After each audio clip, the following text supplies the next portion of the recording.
This internship is unique because we have such a variety of rotations, and we have such a variety of the population is so diverse in the Central Valley. So interns that come to the Fresno State internship really get to experience many different facets of dietetics, and then also work with many different cultures.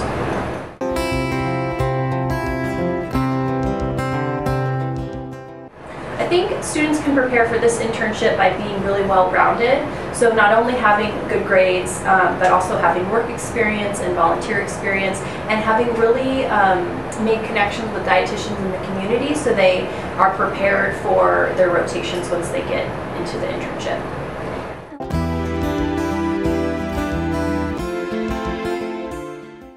We really look for well-rounded interns. We don't want somebody that's, just got good grades but never worked, or worked who got terrible grades. We want to see somebody who's balanced, who also is really interested and a go-getter in the dietetics field, so who have gone out there and made connections and done a lot of volunteer experiences.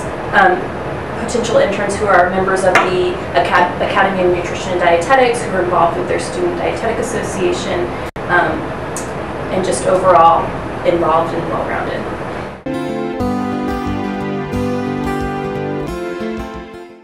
Well, grades definitely play an important part of the application, and specifically grades in assessment, medical nutrition therapy, and your major classes. But if an intern has a poor grade in MNT or assessment, that is a big red flag to the preceptors.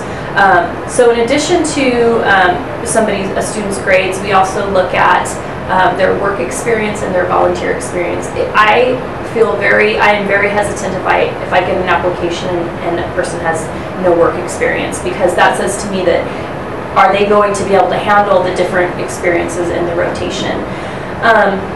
We do look at letters of reference. However, I would just encourage interns to choose the person who are writing their letters very carefully, and choose somebody who's going to give you a glowing letter, because the negative really stands out over the positive when it comes to letters of reference.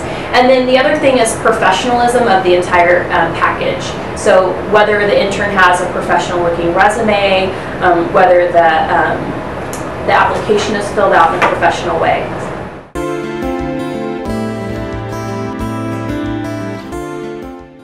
We really look for a variety. I'd like to see an intern who's had some clinical nutrition experience, whether it just be shadowing or whether they've worked in a hospital, but then also if they can get some sort of feel for the community and some sort of feel for food service management, that's good too. So if you can get experience in all three of those areas, it's going to benefit you as an intern also, because you're going to be able to jump right in rather than somebody who's never experienced.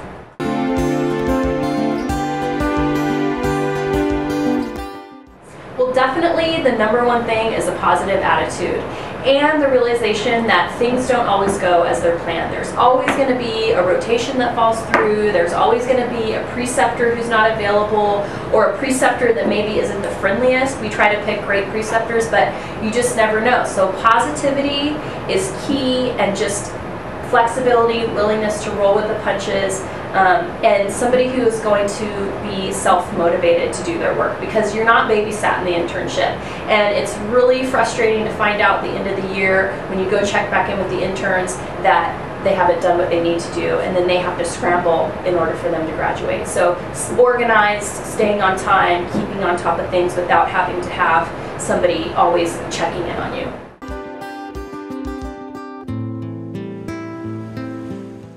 Highly discourage having a job in addition to the internship. It is a brutal year. So you're taking classes, you're going to rotations, you have activities in the evenings and on the weekends. You're very busy, and I think that most interns would agree that it's difficult to have a job. There have been interns in the past that have done things like I don't know, teaching aerobics classes on the weekends, or maybe waiting tables. However, the internship has to come first. So if your job is not going to be flexible, there's no way that you're going to be able to get through the internship, because there's really no excuse for not meeting the internship criteria once you are an intern.